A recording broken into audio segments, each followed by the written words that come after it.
आज जो मेरा बच्चा अपना बाप का नाम पूछेगा तो हम क्या नाम देंगे, उनके बच्चे का बाप बनेंगे, बच्चे का नाम भी देंगे, क्योंकि ये बच्चा मेरा है। तो हम तो कंटिन्यू जब मन करता था उसका मारता था, पीटता था, उसके बाद में मेरे साथ में ज़बरदस्ती बलात्कार करता था। जब हम उन फिल्मों में आप कहानी सुने होंगे कि किस प्रकार जो है एक महिला अपना बेटा या बेटी के नाम के लिए, कि उनका पिता का नाम क्या, उसको खोजने के लिए बड़ा बड़ा युद्ध करता है, कानून से लड़ाई करता है। लेकिन ये कहानी आपको कहीं ना कहीं आज हकीकत में दिखाने के लिए हम पहुँचे हुए हैं कहलगांव। आपको बता दें ये महिला कहीं ना कहीं अपना बेटी के लिए, उनका पिता का क्या नाम, इनको पता है कि इनका पिता ये है, लेकिन कहीं ना कहीं स्कूल में जब नाम लिखाने के लिए जाता है, आधार कार्ड बनवाने के लिए जाता है, तो पिता का नाम क्या दे, उनका पिता कभी एक्सेप्ट नहीं कर पा रहा है। आइए डायरेक्ट इस महिला से हम बात करते हैं। क्या नाम है आपका?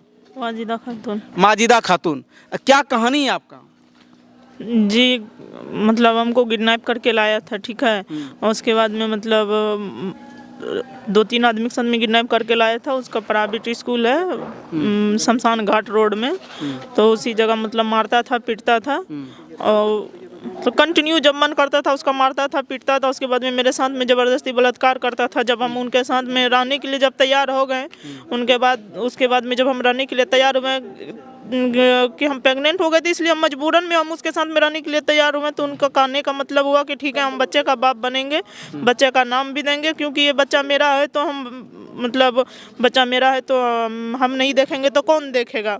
उसके बाद में पता नहीं क्या हुआ नहीं हुआ, और मतलब वो हमको छोड़ करके चले गए। जब हम उनके घर पे अपना इंसाफ का गुहार 5 महीना का पेट लेकर के जब उनके घर पे पहुँचे, तो उनका एक छोटा भाई बोला कि मेरा भाई यहाँ नहीं है, आप मतलब स्कूल पे चले जाइए। जब हम वहाँ स्कूल पे गए तो उनका मतलब वो जो है मेरे साथ में बहुत बुरी तरीक़ा से मार पीट किया गया मेरे साथ में, और इतना मारा पीटा गया था कि हम बहुत बुरी स्थिति में थाना पहुँचे थे। थाना में पहुँचने के बाद में अपना FIR किए, मतलब FIR में उस समय लिया ही नहीं मेरा, वहाँ से भेजा गया कि मतलब सुबह। थाना FIR नहीं लिया था? जी नहीं, बोला सुबह आइएगा। उसके बाद में जो है मतलब संडे का दिन था, इसलिए बोला कि सुबह आइएगा। उसके बाद में हम सुबह गए तो फिर बोला कि जाइए आप SP के पास में जाइए, फिर बोला DSP के पास में जाइए, फिर मतलब ऐसे करते करते दौड़ाया भगाया। उसके बाद में वहाँ पे मेरा मतलब FIR कॉपी को मतलब किया, उन लोगों के नाम पे लिया। जब उनके घर पे गया तो लड़का को उन लोगों ने उसी टाइम में जब मारा पीटा हमको, तो वो छोड़ के भाग गया था। उसके बाद में वो बाहर बेल करवा के निकल गया है। अच्छा, आप केस किए? केस हुआ भी? जी हम मतलब वो केस किए हैं, इसलिए केस किए कि कल आज जो मेरा बच्चा अपना बाप का नाम पूछेगा तो हम क्या नाम देंगे उनके बाप का। आज हम कोई आधार कार्ड बनवाने या फिर स्कूल में नाम लिखाने जाएंगे तो बाप का अगर नाम पूछा जाएगा तो हम क्या नाम देंगे उन पे हम।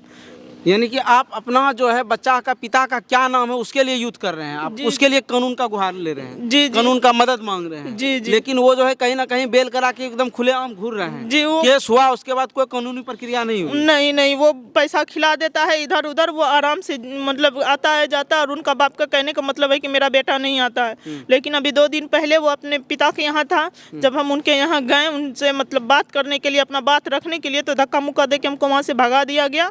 वो हमसे कोई बात नहीं किया। अच्छा, तो आपको जो है बहला फुसला के आपके साथ यौन शोषण क्या कि उससे प्यार मोहब्बत आप करते थे? नहीं, बहला फुसला करके शादी का झांसा दे करके मेरे साथ में होसा किया है वो। हम उनसे प्यार मोहब्बत कुछ नहीं करते थे। तो अभी जो है जिस समय आपको बहला फुसला रही थी उसमें आप इग्नोर नहीं किए, मना नहीं किए कि इस तरह हम नहीं करेंगे? नहीं, वो मेरे साथ में मारते थे, पीटते थे, मुंह में कपड़ा ठूस के मारता था वो। तो आप अपने माँ बाप को जानकारी नहीं देते थे इस तरह करता था? तो नहीं, लॉकडाउन का टाइम था। उसके बाद में मेरा माँ बाप को पता था कि हम अपने मामा मामी के यहाँ थे, और मतलब इसीलिए उन लोगों को जानकारी नहीं हुआ। जब जानकारी हम जब थाना में केस किए, जब मेरा थाना केस नहीं लिया, इसी तरीक़ा से जब हम मीडिया का मदद लिए तो मतलब थाना वाला भी केस लिया। उसके बाद में मेरा पूरा फैमिली जाना, जब उसके घर पे आदमी पहुंचा तो मिलने नहीं दिया गया। मेरे बाप माँ को बताया नहीं कि तुम्हारी बेटी यहाँ थी या है या नहीं है, ऐसा कोई बात नहीं। आप उसके घर पे गए थे कुछ दिन के लिए? जी, लड़के के घर पे गए थे? जी, वहाँ आप रहे भी? जी, लेकिन फिर भी आपसे निकाह नहीं किया? नहीं, सिर्फ शादी का झांसा किया, यौन शोषण किया? हाँ, उनका बाप का कहने का मतलब है कि अगर मेरा बेटा चाहिए तुमको 10 लाख रुपया दो। यानी कि तिलक का डिमांड कर रहे हैं? जी, कि आप दहेज दीजिए उसके बाद सब सही हो जाएगा? हाँ, और वो मतलब वो लड़का एक केस में गया है अंदर पटना में, 3 महीना जेल में रह के निकला था। वो मतलब लड़की का सप्लाई करता था, धंधा करता था। लड़की का सप्लाई करता था? जी, बहुत बड़ा आरोप लगा रहे हैं आप। नहीं, आरोप नहीं, हकीकत है वो। ठीक है, हकीकत है वो, क्योंकि वो पटना में जेल भी रहा था। अगर मतलब उनके इतना मतलब मेरे पास में पावर होता, औकात होता, तो हम वहाँ से उनका पेपर हम ला करके अभी आप लोगों के सामने में धरते, पर उतना औकात नहीं है मेरे पास में। हम 4 घर काम करके अपना बच्चा का और अपना पेट पोसते हैं। तो अभी आपका जो बच्चे का लालन पोषण कैसे होता है? जी हम 2-3 घर में काम करते हैं तो फिर होता है। यानी कि आप काम करके अपने बच्चे का पालन पोषण कर रहे हैं? जी जी। पढ़ा लिखा रहे हैं? नहीं अभी पढ़ती नहीं है। क्योंकि उसका आधार कार्ड नहीं बना है। जी जी। स्कूल में नाम नहीं लिखा रहा है। जी। वो पापा का नाम पूछ रहे हैं। हाँ। सोच सकते हैं एक मामला कहीं ना कहीं जो है इस तरह का मामला कई ज़्यादा आता है, लेकिन आपको बता दें जिस प्रकार आजकल युवा युवती जो है जिस तरह का जो है प्यार मोहब्बत के जाल में फंसते जा रहा है, तो अगर इस तरह का जाल प्यार मोहब्बत के जाल में अगर फंसिएगा तो ये रिजल्ट आने वाला है। इस चीज़ को देख लीजिए।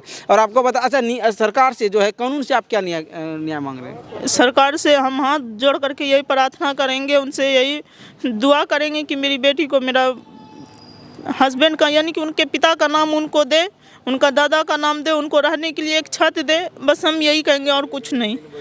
हम दूसरे के यहाँ रेंट पे काम धंधा करके रहते हैं, अपना ज़िंदगी बसर कर रहे हैं जैसे तैसे। हाँ। अच्छा कौन ये इस तरह का घटना का अंजाम कौन दिया है, उसका क्या नाम है? जी मोहम्मद रकीब और पप्पू। 2 आदमी हैं? जी 2 आदमी आपके साथ यौन शोषण किया? नहीं यौन शोषण नहीं, हमको किडनैप करके 2 आदमी लाया था, ठीक है। और यौन शोषण तो मोहम्मद फयाज खान किया था। उसका पिता का नाम? मोहम्मद इलियास। कहाँ घर है?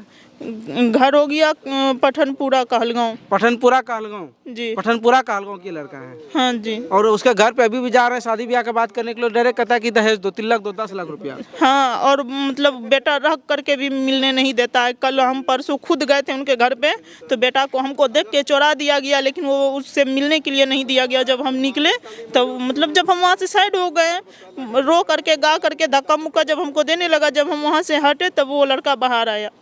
सोच सकते हैं कि आपको बता दें कि कानून जो है क्या करेगा। जिस प्रकार का इस तरह का हादसा आए दिन होते जा रहा है, एक थोड़ा सा शादी ब्याह या प्यार मोहब्बत होता है, उसके बाद आजकल का युवा युवती जो है शारीरिक जो है संबंध बनाने लगते हैं, यानी कि गलत तरह का जो है पेश आने लगते हैं, और जिसका रिजल्ट कहीं ना कहीं आपके सामने है। तो आप लोग से रिक्वेस्ट है कि इस तरह का कभी भी आपको झांसा दे, शादी का झांसा दे, तो आप लोग दूर रहिए, सतर्क रहिए, और माँ बाप के खिलाफ कभी भी किसी लड़के से बात मत कीजिए, शादी ब्याह का जिक्र मत कीजिए। माँ बाप जहाँ चाहे वहाँ खुशी खुशी रहिए तो बेहतर है, और ये रिजल्ट कहीं ना कहीं है। और आपको बता दें अगर जिला के प्रशासन इस व्यक्ति की आवाज़ों को सुन रहे, अगर हमारे खबर को देख पा रहे हैं, तो सर आपसे अनुरोध है, रिक्वेस्ट है कि इनको न्याय मिलना चाहिए। बस इतना ही कहेंगे। फिलहाल लेते हैं विदा। जय हिंद।